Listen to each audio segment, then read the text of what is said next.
হাতে সময় খুবই অল্প, অথচ চটজলদি মুখরোচক কিছু খেতে ইচ্ছা করছে, কিংবা টিফিন বা লাঞ্চ বক্স অফিসে নিয়ে যাওয়ার জন্য এই রেসিপিটি অনবদ্য।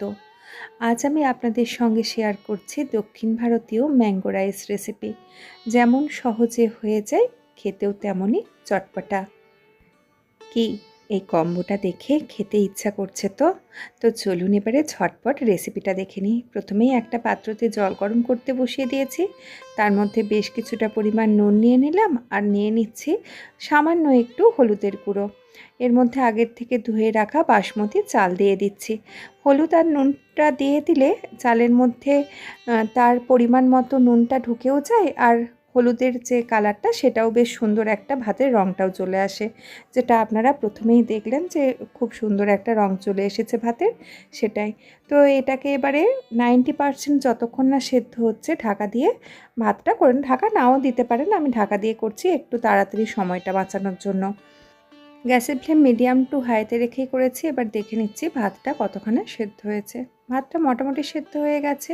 80 থেকে 90%-এর বেশি কিন্তু এই মুহূর্তে কুক করব না, সেক্ষেত্রে যখন ভাতগুলো আবার নাড়াচাড়া করব তখন ভেঙে যাবে। যখন ভাতগুলো দেখবো যে মোটামুটি সেদ্ধ হয়ে গেছে বেশিরভাগটাই, এবারে একটা ছাঁকনির সাহায্যে জলটা ছেঁকে নেব।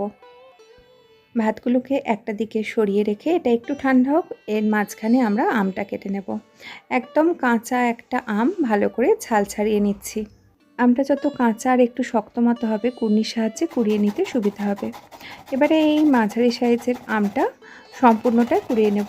আপনাদেরকে বলা হয়নি, এখানে আমি মেজারমেন্ট কাপের 1 কাপ পরিমাণ চালের ভাতটা করে নিয়েছি, আর একটা মাঝারি সাইজের সম্পূর্ণ আমটাই দিয়ে দিচ্ছি। এবার একটি কড়াইতে নিয়ে নিচ্ছি অল্প একটু সর্ষের তেল। এই রান্নাতে কিন্তু তেলের পরিমাণ খুবই কম লাগে। তেলটা ভালো মতো গরম হয়ে গেলে এবারে এর মধ্যে অন্যান্য মশলাগুলো দিয়ে দেব। তবে তার আগে গ্যাসের ফ্লেমটা একদম কমিয়ে নিচ্ছি যাতে সেগুলো পুড়ে না যায়। এবারে প্রথমেই দিয়ে দিলাম 1 মুঠো পরিমাণ চীনাবাদাম। বাদামটাকে হালকা করে ভেজে নেব। বাদামটা কয়েক সেকেন্ড একটু নাড়াচাড়া করা হয়ে গেলে এর মধ্যে দিয়ে দিচ্ছি ছোলার ডাল আর বিউলির ডাল। ছোলার ডালটা দিয়েছি 2 চা চামচ, বিউলির ডাল দিয়েছি 1.5 চা চামচ। মশলাগুলো একটু এইভাবে ধাপে ধাপে দিয়ে ভেজে নেওয়ার চেষ্টা করবেন, তাহলে মশলার যেরকম ক্রাঞ্চি ভাবটাও থাকবে। আর সব মশলাগুলো একসঙ্গে দিলে কিন্তু কিছু মশলা তাড়াতাড়ি ভাজা হয়ে পুড়ে যাবে, আবার কিছু মশলা কাঁচা থেকে যাবে। তাই প্রথমের দিকে বাদাম আর ডালটা একটু যখন ক্রাঞ্চি হয়ে যাবে বা ভাজা গন্ধটা বেরিয়ে যাবে, এবারে এর মধ্যে দেব জিরে। জিরে দিয়েছি 1.5 চা চামচ। গরম তেলে জিরে ভাজা হতে প্রায় সময় লাগে না, কয়েক সেকেন্ড একটু নাড়াচাড়া করেই এর মধ্যে দিয়ে দিচ্ছি কাজু বাদাম। কাজু বাদামটাকেও হালকা লালচে করে ভেজে নেব। একটুক্ষণ নাড়াচাড়া করার পরই যখন কাজু বাদামটাই একটা লালচে রং ধরতে শুরু করবে, এবারে এর মধ্যে পরপর কয়েকটা মশলা দিয়ে দেব। প্রথমেই দিয়ে দেব সর্ষে। সর্ষে কিন্তু একটুক্ষণ ভাজা হয়ে গেলে দেখবেন চটপট করে চারিদিকে ফুটতে শুরু করে, তাই একদম শেষের দিকে দিচ্ছি। সর্ষে দিয়ে দিলাম আর দিয়ে দিলাম কাঁচা লঙ্কার কুচি। ঝাল কিন্তু আপনারা আপনাদের যতটা খেতে পছন্দ করেন সেই অনুযায়ী নেবেন। এগুলোকেও ততক্ষণ নাড়াচাড়া করে নেব যতক্ষণ না কাঁচা লঙ্কাটার থেকে বেশ সুন্দর একটা ভাজা গন্ধ উঠে যাচ্ছে। যখনই কাঁচা লঙ্কাটার থেকে সুন্দর ভাজা গন্ধটা উঠতে শুরু করে দেবে, এবারে এর মধ্যে দিয়ে দিচ্ছি 1 মুঠো পরিমাণ কারি পাতা।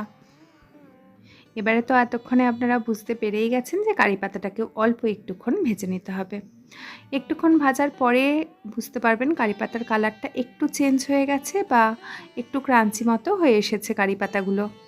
এবারে এর মধ্যে আগের থেকে যে আমটা কুড়িয়ে রেখেছিলাম, আমি সম্পূর্ণ আমটাই দিচ্ছি। আপনারা টক ভাবটা যেরকম রাখতে চাইবেন ভাতের, সেই অনুযায়ী আম নেবেন। গ্যাসের ফ্লেম কিন্তু এই মুহূর্তে লোয়েতেই আছে। আমটাকেও সব কিছুর সঙ্গে একটু ভালো করে মিশিয়ে নিচ্ছি।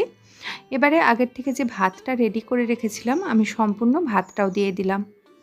এরকমই আরও বিভিন্ন ধরনের রাইসের রেসিপির লিঙ্ক আমার ইউটিউবের ডেসক্রিপশন বক্সে আর ফেসবুকের পিন কমেন্টে দেওয়া থাকছে, আপনাদের ইচ্ছা হলে দেখতে পারেন। এবারে সব কিছু একটু নাড়াচাড়া করে ভাজা ভাজা করে নেব। যখন সব কিছু ভালোভাবে মিলেমিশে ভাতগুলো একটু ভাজা ভাজা হয়ে আসবে, তখন আপনাদের পছন্দের কোনো তরকারি নিয়ে বসে পড়ুন। আমি এর সঙ্গে করেছিলাম ঝাল ঝাল আলুর দম।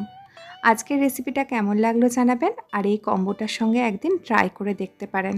ভালো লাগলে লাইক ও শেয়ার করার অনুরোধ রইল। দেখা হবে পরের দিন আবার অন্য কোনো রেসিপি নিয়ে। ততক্ষণ সবাই সুস্থ থাকুন, ভালো থাকুন, সঙ্গে থাকুন।